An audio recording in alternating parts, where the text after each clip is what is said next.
are the greatest royal tiaras in history? Vogue had a list that they decided to share. And I've got to tell you guys right now, I am just a little disappointed. I mean, of course, we had the Queen Mary's Lover's Knot, but although the Strathmore Rose is lovely, I do not consider it one of the greatest. This is definitely one. That's not even a tiara. That's a crown. We do have the Girls of Great Britain. I would consider that part of the list. This one as well. Baltimore, the Grenville Emerald Kokoshnik, eh. And the Belgian Sapphire. What the heck? There are so many strange choices on that list. And so I have decided to respond with a real list of the greatest royal tiaras that are currently owned by working royal families, or ones that are like recently defunct, like the Greeks make the list a couple of times. And the reason I thought this was great was because it seems like always when it comes to those type of lists, they always include the tiaras that the most recent royal ladies have worn. Meghan was on the list with the Queen Mary's bandeau. You have obviously Eugenie, Catherine and the Strathmore Rose, which of course we had been wanting to see forever. But it's not one of the greatest tiaras in history. It was one of the most sought after, not seen tiaras in a long time. It had been 90, 100 years since we had seen that tiara. We all wanted to see it. But the greatest is an interesting idea because I think great, and I think basically many of the big guns, the most impressive within the families, the ones that have the most historic connections, ones that go back to the court of Napoleon, or with very special diamonds like the Stuart diamond, and some of the ones in the Greek royal family, one I even have a picture of in my life magazine, some very impressive, unique pieces. One I never talked about, the Empire Tiara of Luxembourg. There are some amazing pieces that did not make that list that deserve to. So I'm going to make a list of my own of the greatest royal tiaras. Although it is not an exhaustive list, they are the ones I have chosen. I have 16 to go over. So guys, stay tuned. But if you guys haven't been to Royal Fashion News before, hello, my name is Brittany, and this is the place for all those who have a passion for royal fashion like I do, and who get irritated when you see lists like the Vogue one and go,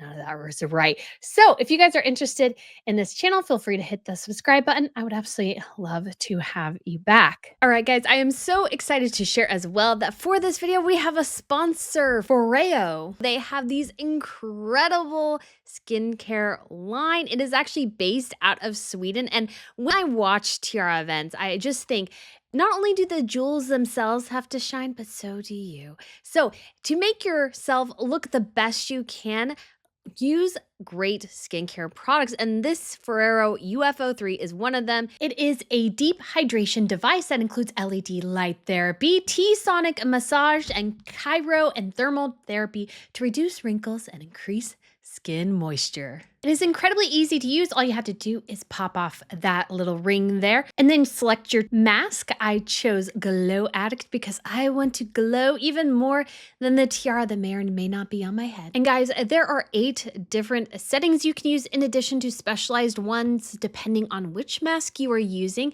And these correspond to various LED colors, including red and blue, that can target different skin concerns. So you get cryotherapy treatment, thermotherapy treatment, T-sonic massage, and these LED lights, which is basically a spa facial in a device that you can take with you traveling or anywhere. And right now, if you follow the link up above or down below, you can shop the UFO3 and all the other amazing Foreo products, including the red light therapy, so many different things. And if you do go there, don't forget to use my code ROYAL30 at checkout to save 30% on all products.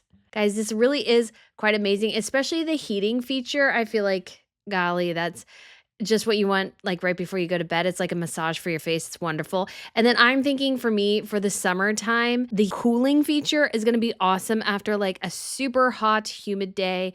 I can cool down my face so you can start the day every day with amazing, fresh face. Because my face is probably not in the best of shape. It's never been probably in the best of shape.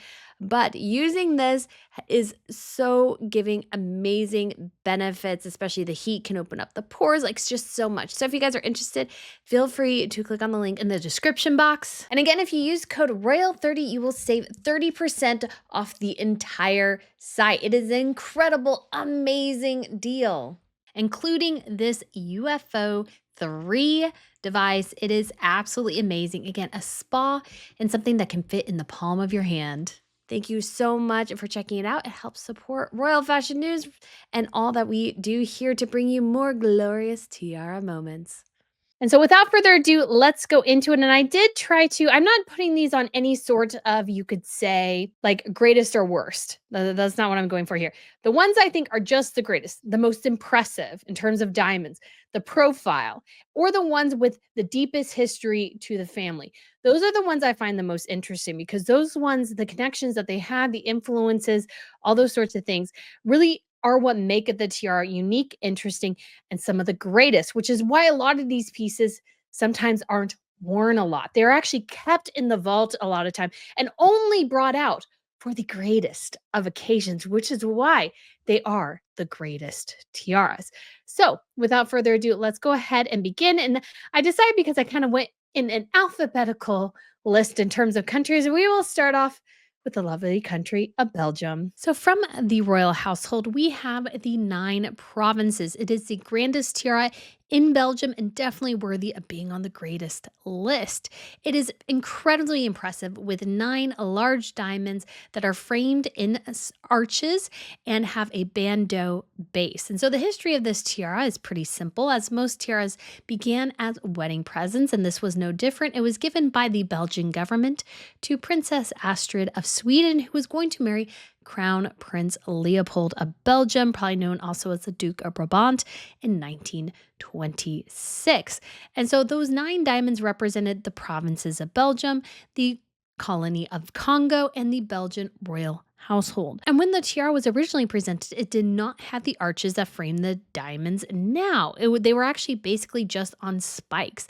And you could actually wear the bandeau piece or the bandeau piece with the spikes and diamonds across your forehead, as was the style in the 1920s. And so what happened though is that the arches were eventually added to better frame the diamonds so they're not just standing there catching the breeze, I guess. And you can wear the tiara 3 different ways. You can wear just the bandeau base, which Queen Matilda has done. You can wear it with the arches, but sans the diamonds. And then you can wear it with the entire piece together. Now, I believe, if I remember correctly, you can no longer wear it with the diamonds on the spikes. I think because they added the arches, they removed that feature. However, you do have 3 different ways you can utilize this tiara. We have not seen Queen Matilda remove the big diamonds from the top of it, so we may see that here at some point in the future, but it is a substantial piece and definitely worthy of being seen as one of the greatest in Europe. All right, next, guys, we are moving on to Denmark. And this last one I've covered several times, so we're not going to do a deep dive on this at all, but we have the Danish Emerald Parure tiara, and it is part of a set that is housed within Rosenborg Castle. It is part of the crown jewels, and the emeralds in particular are what we want to focus on here, which is why it makes it one of the greatest, because they're from the 1700s and originally belonged to Queen Sophie Magdalene. And she decided to leave these emeralds to the crown that they were eventually fashioned in to this tiara and necklace set and earrings that you see here that make up the parure. And they are just one of those things where it's the sort of statement piece of the queen. This is, I would argue, probably the highest ranking tiara in Denmark. All right, guys, next we have the Danish Ruby Parure tiara set. And this one originated from the court of Napoleon Bonaparte. Yes, that Napoleon. And it was worn by Desiree Bernadotte, who was the wife of military commander Jean-Baptiste Bernadotte, who eventually became the King of Sweden in a rather fascinating series of circumstances, which I have not had time to dive into yet, but I want to at one day. And it came to Denmark via Princess Ingrid of Sweden, who married Crown Prince Frederik Frederick of Denmark, and it was left to Crown Prince Frederick of Denmark. Different Crown Prince Frederick, of course, who was Ingrid's grandson, son of Queen Marguerite. And so it was worn by Mary Donaldson for her rehearsal dinner before her wedding. And Mary did decide to redesign the tiara. And so it has its current design now, thanks to her. And she has worn it since becoming queen. And it is one of the most substantial pieces within the Danish collection and one of the oldest tiaras in Europe in terms of its original. It's gone through a lot of iterations, but you can track this particular tiara back to the very early 1800s. And it is the history and the legacy of this particular tiara, which is why I believe it remains one of the greatest in all of Europe. All right, guys, now we are moving on to Greece, a royal family that was deposed several decades ago now, but still has some pretty impressive tiaras within its ranks. The first we're going to talk about here is Queen Sophie's diamond tiara. So this was first owned by Sophie, who was a grandchild of Queen Victoria and Prince Albert. And she happened to marry Crown Prince Constantine of Greece in 1889 and received this particular tiara as a wedding present. It is filled with diamonds, and although it is substantial and very impressive, it does have some softer elements as well. Surprisingly, this was actually eventually worn by Queen Ingrid of Denmark, and it happened to be at the centenary anniversary of the Greek royal household, and Queen Ingrid, upon arriving in the country, had realized that she forgot the Pearl Poirier tiara in Denmark. So she was lent this very, very substantial piece. And actually in this picture, you can see right behind her, her daughter, Princess Anne Marie, who eventually became Queen Anne Marie as she married King Constantine II of Greece. So this was a year before their wedding. So I would imagine they were engaged at this point, or at least they were definitely dating and things were looking serious, which is why Queen Ingrid was lent such a substantial piece. And it was eventually in the possession of Queen Frederike. However, she died in 1981, and many thought the family had sold it, as we did not see it in many years. However, it all of a sudden turned up on the head of Crown Princess Marie Chantal of Greece in 2012. And if you do not know, Crown Princess Marie Chantal is the heiress of the man who founded the duty-free stores. So he has a net worth in the billions. So it has been somewhat speculated that she might have purchased that particular tiara or been able to acquire it because of some of the wealth within the family there. As it is exceptionally rare to have a crown princess wearing what I would consider a big gun, a queen level tiara. So a little bit of speculation there, but we will probably never know for sure, but it is interesting to think about. And although we don't talk about Greece much anymore in terms of its relation to the monarchy, it is still a very substantial piece that belongs to the Greek royal family. Next we have is the Greek emerald Parure. So this is a piece that was originally owned by Queen Olga, who married King George I of the Hellenes when she turned 16. She was born as the Grand Duchess Olga Konstantinova of Russia, granddaughter of Tsar Nicholas I. So she actually hid the emeralds among her dolls when she moved to Greece. So that gives you a little bit of an idea of her age. So although she was 16, seems like she was still a little even younger than that at heart. She wore the pieces in various configurations throughout her life. This piece was left to King Constantine I, but he died before she did. So they ended up with King George II and worn by his wife, Queen Elizabeth, who put them into a tiara, but they can also be worn as a necklace, as we've actually seen on the cover of that lovely Life magazine article that I showed you guys earlier. You actually see both tiaras, Queen Sophie's and the emeralds. It is a Kokoshnik style inspired by Queen Olga's Russian origins and Queen Elizabeth's own Romanian origins. It can still be worn as a necklace, although it is usually still worn as a tiara. It is the probably most substantial piece that Queen Anne Marie wears. For some reason, she has decided to never wear Queen Sophie's diamond tiara. Why? We are not entirely sure, but it is great to see this one out for very special occasions. All right, guys, next is one we have never covered on this channel at all because we haven't really seen it since, I believe, 2010 at the wedding of Crown Princess Victoria. And that is the massive Luxembourg Empire tiara, which was made before 1829. Some of the provenance of it we're not totally sure about. However, in the inventory within the royal household, it has been shown that alterations were made to this piece. So it's actually quite old, but it doesn't represent the fact that Luxembourg is an empire because it never really was. But its stature is something else because it is 4 inches tall. Obviously, one of the grandest and largest in Europe. It has been passed through the women of the family, probably came in via Pauline of Württemberg in 1829. And what's actually kind of interesting is that Luxembourg and the Netherlands were actually connected via their royal rulers. However, because of succession laws, Queen Wilhelmina of the Netherlands could not inherit the throne of Luxembourg, so it went to Grand Duke Adolphe of Nassau to reign. And when Grand Duchess Maria Theresa became the Grand Duchess, it actually took her probably about 6 years or so to actually wear this piece. She saved it until after the death of her mother-in-law, Grand Duchess Josephine Charlotte.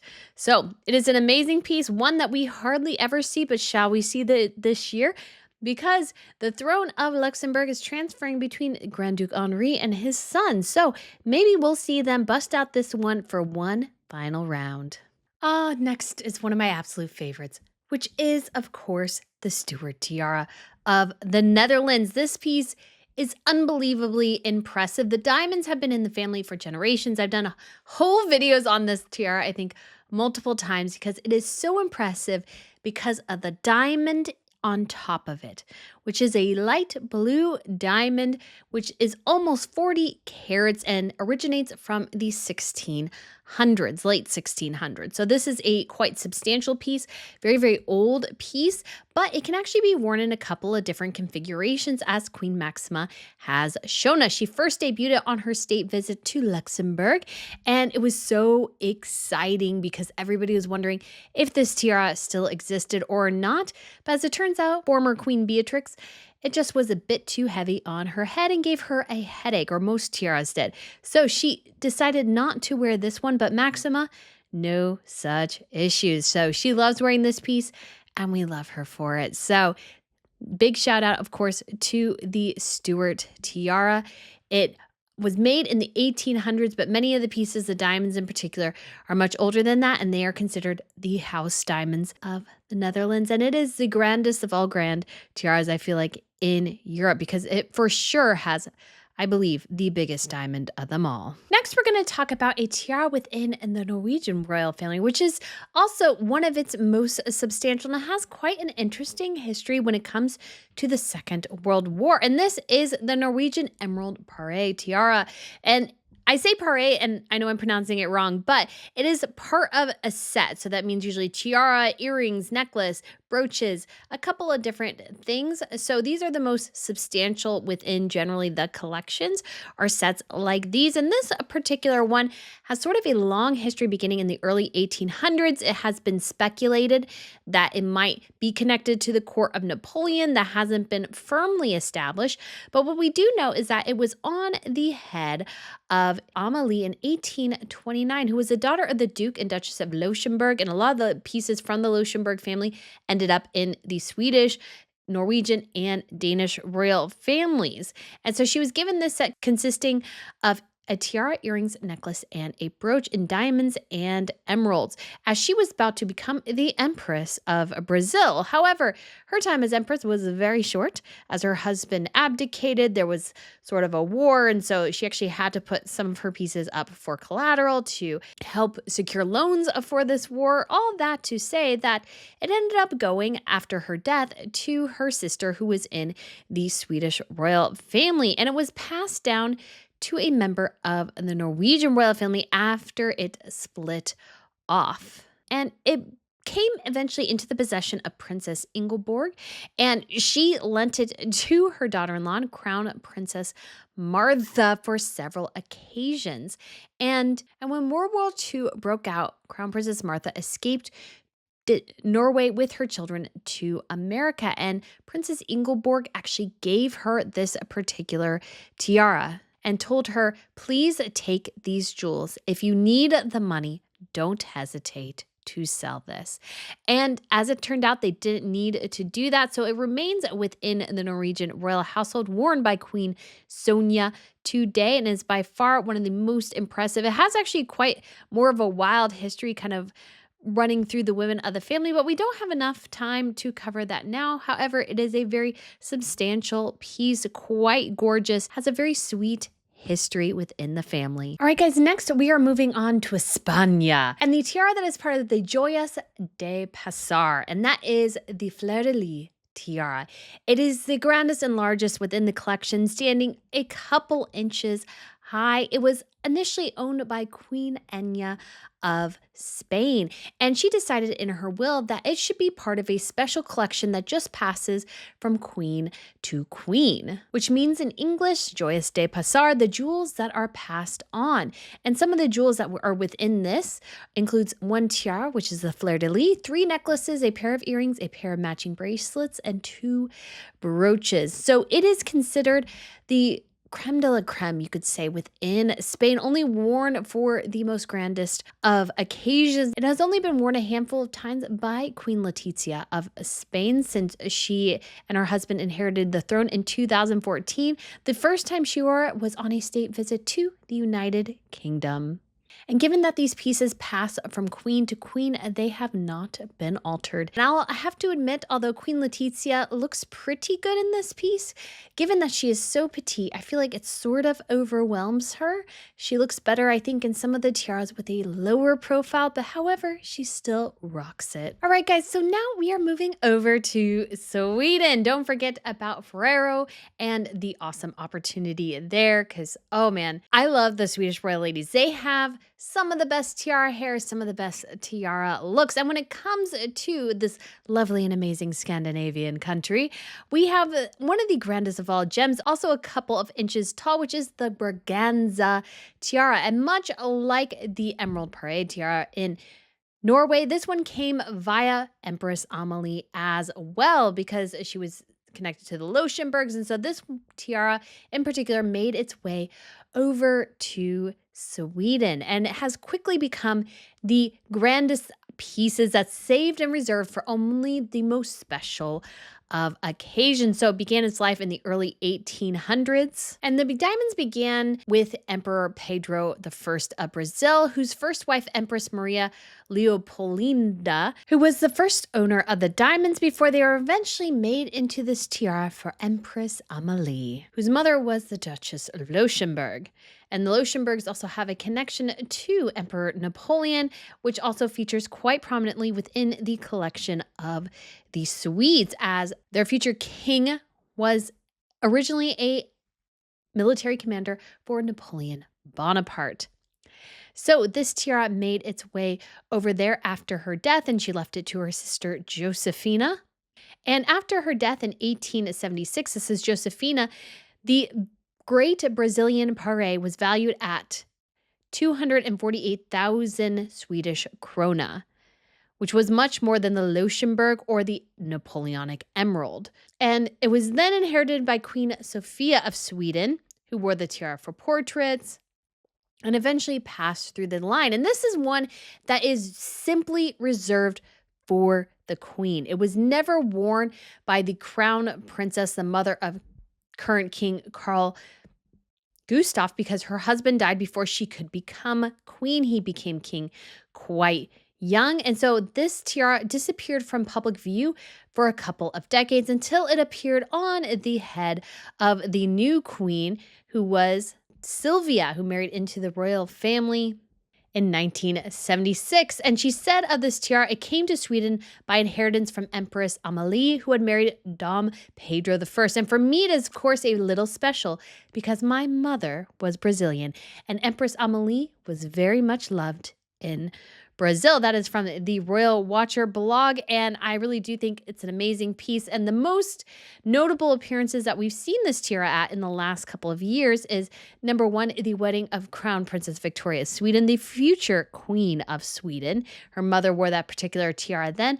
And most recently, and perhaps the last time we will see it on Queen Sylvia's head because she is now in her 80s, was at the golden jubilee of her husband, King Carl Gustaf. So this is obviously one of the grandest, but we have a couple more Swedish tiaras that I believe belong on this list. And the next is a tiara that has been sort of become the unofficial wedding tiara of Sweden, and that is the cameo Parure. It is one that probably, now this is not confirmed totally, but much believed to actually its initial owner being Empress Josephine, the wife of Napoleon Bonaparte.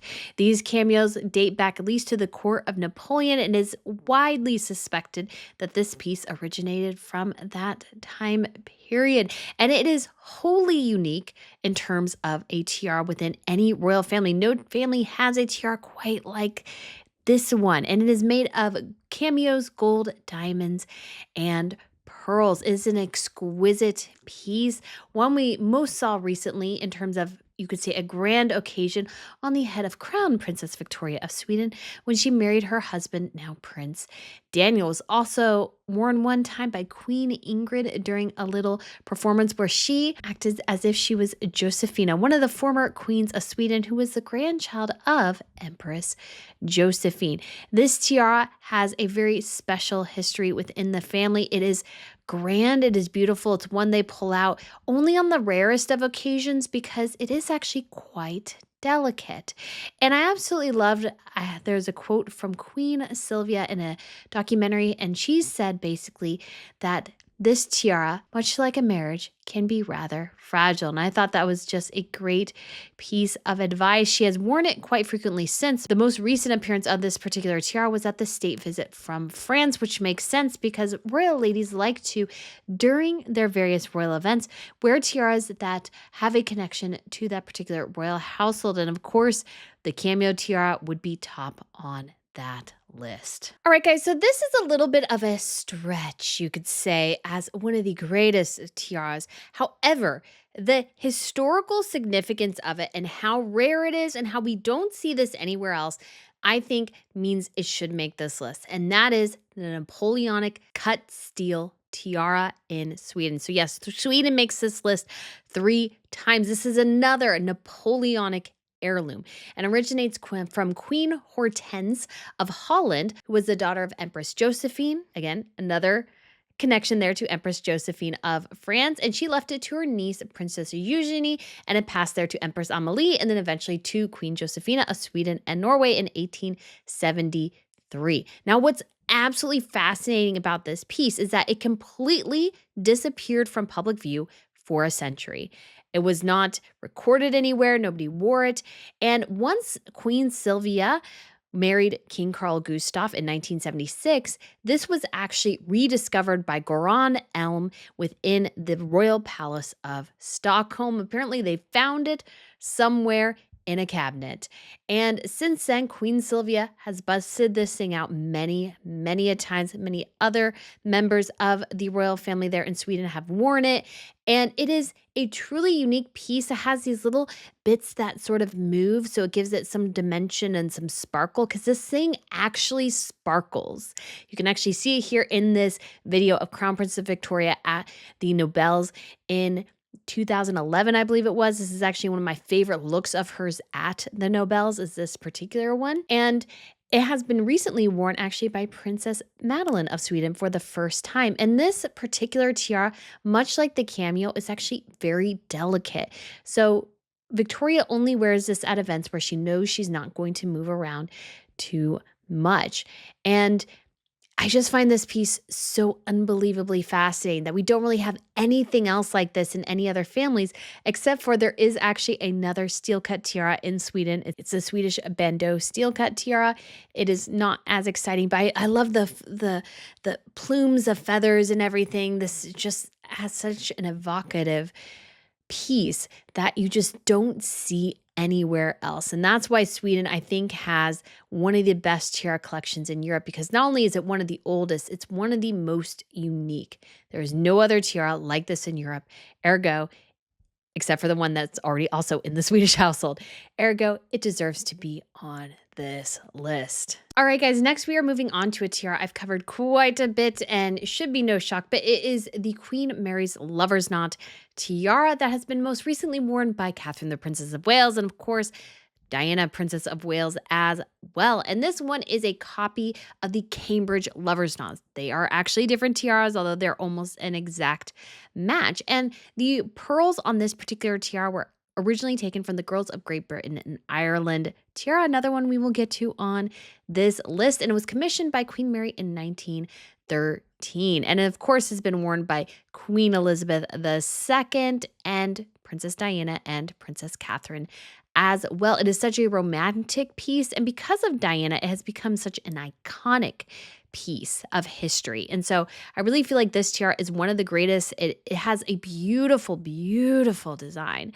And I think everybody feels the romanticism of it, and it's definitely one that deserves to be on this list. There's no tiara more iconic than the Girls of Great Britain and Ireland. Really, there really isn't. So this one was commissioned in 1893 for Queen Mary's marriage to the future King George V. And Mary, of course, is the one who created most of the collection that we now know in the British royal family. It was made by pearls from E. Wolfe and Co. and commissioned from Gerard. And so it was actually a committee of women headed by Lady Eva Grenville. And it was originally topped with pearls that ended up becoming part of the Queen Mary's Lover's Knot tiara. She wore this one quite frequently. And of course, she eventually gave it to her granddaughter, Queen Elizabeth II. This one was actually never worn by Queen Elizabeth, the Queen Mother. It can be worn in a couple different configurations. There's a base that you can attach to it. You can remove it from the base. So lots of varieties here. I have a whole video going over all of that if you want to check it out. It is a unbelievably beautiful piece and of course so deserving to be on this list because when you think of tiaras, everybody thinks of this one. It was on currency after all. And this next tiara has a very fascinating history because it was smuggled out of post-Bolshevik Russia, and that is the Vladimir tiara that was purchased by Queen Mary. And it was created for Duchess Marie of Mecklenburg-Schwerin, who became a Grand Duchess of Vladimir Alexandrovich of Russia. And it was made in 1874 with interlocking diamond circles set in gold and silver with hanging pear-shaped pearls. And the firm that made this was Russian court jeweler Bolin. And it was a somewhat flexible piece as you could remove the pearls. You could make it a closed cornet, sans pearls. And then eventually the Cambridge emeralds were added to this. So this piece was smuggled out of a post-revolutionary Russia and ended up being actually damaged in that process. It was snuck out in a Gladstone bag and taken back to Gerard, where it was eventually sold to Queen Mary, who fixed the tiara and then added the emeralds. And it is an incredible piece. You could say it's sort of reminiscent of the Lover's Knot in terms that it has the dangling pearls, but it has a very versatile feature. It's one that Queen Elizabeth wore quite frequently and is a very much a statement piece. The grandiosity of it, I feel like, is one of those that it is just for the queen and is one we have not seen Queen Camilla wear just yet. All right, guys, to end off this list, we have one final tiara, which is Queen Alexandra's Kokoshnik tiara, which was presented to Alexandra, who was the Princess of Wales, in 1888 on behalf of her 25th wedding anniversary and was presented by the 365 Ladies of Society. And so the tiara featured 77 granulated diamond bars and was created by the court jeweler Gerard and can also be taken apart and worn as a necklace. And so, at the request of Alexandra, it was designed in a Kokoshnik style to emulate that of her sister Empress Maria Feodorova of Russia. And a Kokoshnik is a typical style Russian headpiece, and it features in a couple of different tiaras throughout Europe. And it is by far the most substantial piece within the British collection. Now, obviously, you have the King George IV diadem, you have the imperial state crown, other crowns, those sorts of things. But when it comes to tiaras, this one is the biggest of the biggest, best of the best. And what I mean by that, it is huge. It has a profile that's a couple of inches high, and it is composed of 61 granulated bars set with a total of 488 diamonds. And although it was worn by Queen Mary and Queen Elizabeth II, and most recently Queen Camilla, the only other queen who wore it was actually Queen Louise of Denmark, who was loaned it by her daughter, Queen Alexandra. And it remained, if you look through pictures of Queen Elizabeth during the early years of her reign, it's a prominent piece that she wore quite frequently, which I again think reflects the statement piece this is. This is queen. No one will wear this but the queen. There are some tiaras and families that have a high profile, like the Queen Mary's Lover's Knot, which could be debated about whether or not that's for the exclusive use of the queen, but the Queen Alexandra's Kokoshnik is the biggest of the big gun for the Brits. It sparkles, it shines, it is absolutely magnificent, and it is one of the greatest tiaras in Europe. All right, guys, thank you so much for tuning in to this list of the greatest royal tiaras. I hope you guys enjoyed it. Hope you guys enjoyed my little, maybe going through and changing up and giving Vogue a real list, because, if you actually know anything about tiaras, that list is really lame. And guys, for your next tiara moment, don't forget to check out the foreo UFO 3 spa in a handheld device. It is awesome and fantastic. Feel free to check out. There is a link in the description box. And don't forget to use the code ROYAL30 to save 30% across the entire site, including the UFO 3. So guys, thank you so much again for tuning in. I hope you enjoyed it. I hope you learned something. Stay tuned for more Tiara Thursday videos, and I shall see you again very soon. Bye. We don't count the carats, we count the centuries.